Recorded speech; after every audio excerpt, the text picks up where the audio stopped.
Welcome to Baltimore Sourcelink's July Business of the Month, the Startup Nest. We're here today with Kyle O'Connor and Dion Henderson, co-founders. Guys, thank you for having us. Absolutely. Our pleasure. Welcome.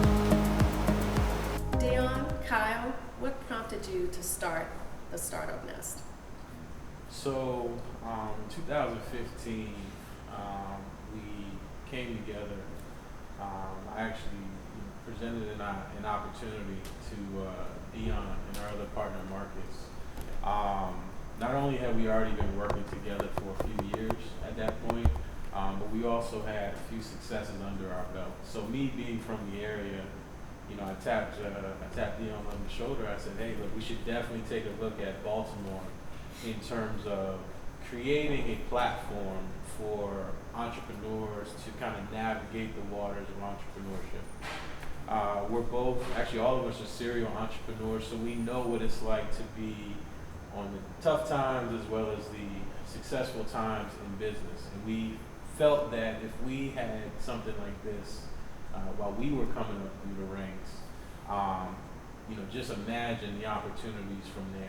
So we wanted to pay it forward and really create a platform where people can come learn, grow, and create sustainable and scalable businesses. Guys, there are numerous other co-working spaces in Baltimore. Tell us what sets the Startup Nest apart from others. Absolutely. So just from a foundational standpoint, one of the things that we stand on as a company is we are much more open to collaboration than being cannibalistic within the market. Baltimore City has so many resources, and it's such a small town that it really does nobody any good if we are all trying to battle and compete for the same opportunities. And we want to help make sure that we put on and really make Baltimore a model city when it comes to inclusiveness and innovation. So while we may have similar traits when it comes to shared office space and dedicated desks and things of that nature, I think our ability to bring in resources from outside the city, bring a new, fresh look to different opportunities, as well as our experiences being a serial entrepreneur. And we believe that us being in Baltimore, there's no better time to be in the city than right now. And I feel like the Startup Nest, we're leading in a lot of key areas. Thank you. Kyle, Dion, tell us a little bit about what financial resources that you've sought out to assist you with the Startup Nest. So for the Startup Nest, when we looked at starting the company up, initially we were looking for investors, right? To the same traditional model of we were looking for seed capital, we were looking for startup monies. And as we started building this concept out, as we started talking with people, and as we started working with some industry leaders, people from banks, people from VC companies, individual entrepreneurs that were kind of helping us build our business model out, we realized that we had something that was bigger than what we were initially thinking.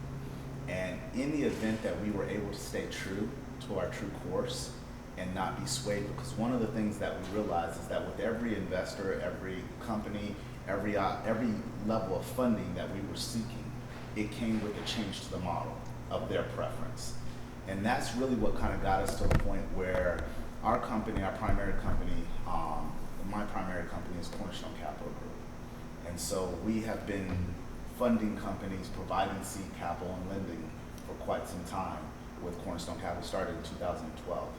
And so we just realized, we said, you know what, between the three of us, what resources can we pull ourselves to be able to fund this? That's exactly what we did, was we pulled our own resources, we pulled our own capital, and we funded the project up through the inception of the build out, furnishing, getting started, and for our first 2 years of operations. So can you tell us what advice you would give other businesses looking to start up here in Baltimore City? That's a good question. We base everything that we do off of 4 pillars. What is the demographic? What is the industry? What are the politics? And how do you make it transactional?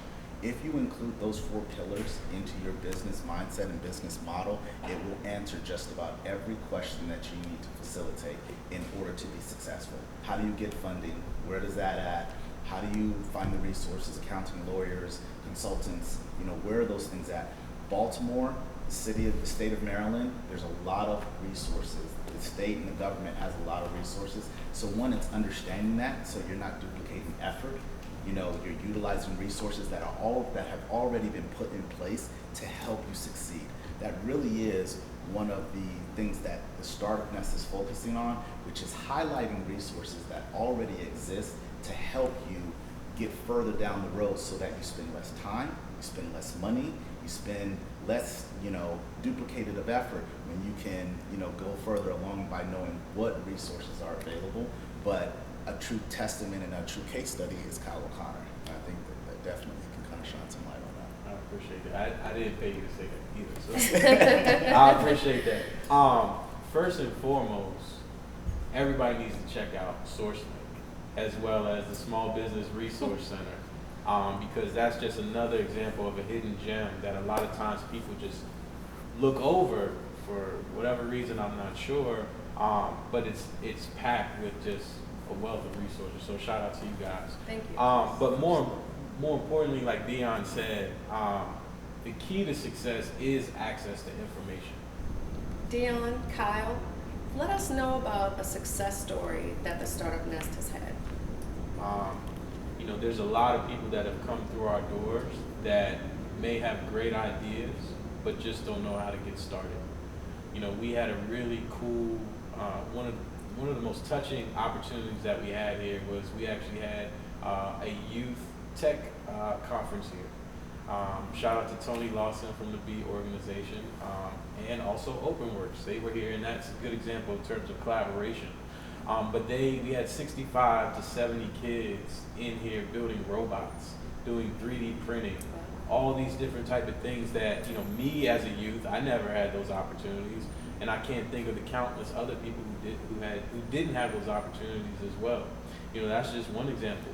You know, also leading to some of the workshops that we've done. You know, we've engaged with people all the way up into their 70s that may have had ideas for 20, 30, 40 years, but never had the courage or the resources or just like the overall structure on just how to get started. So I think that's a full scope in terms of just our ability to touch different levels and different lives, and I think just each and every one of those along the way are their own individual success stories. A true quote that one of our customers came in and said is, one, they saw the place. They had a meeting with some young ladies that was successful, and afterwards, in a very teary-eyed thank you, she said, we don't have access to places like this in Baltimore. There's not a place for us to go that looks like us, that's for us, that we can go and do business and also learn. And that was a true testament of, we're doing something right here, hats down, let's keep pushing, doing it the way that we have been doing it. Because it's not about, you know, the glory hound. It's really about if you couldn't believe anything that came out of my mouth, what are the actions? Because that's going to tell the true story. And here, you know, you can touch this. You know, you can come in, you can see it, you can feel it. It's not about what we say. It's about when you come here, what does it look like? What does it feel like? What does it say to you without words? Thank you for joining us today at the Startup Nest, Baltimore Sourcelink's July Business of the Month.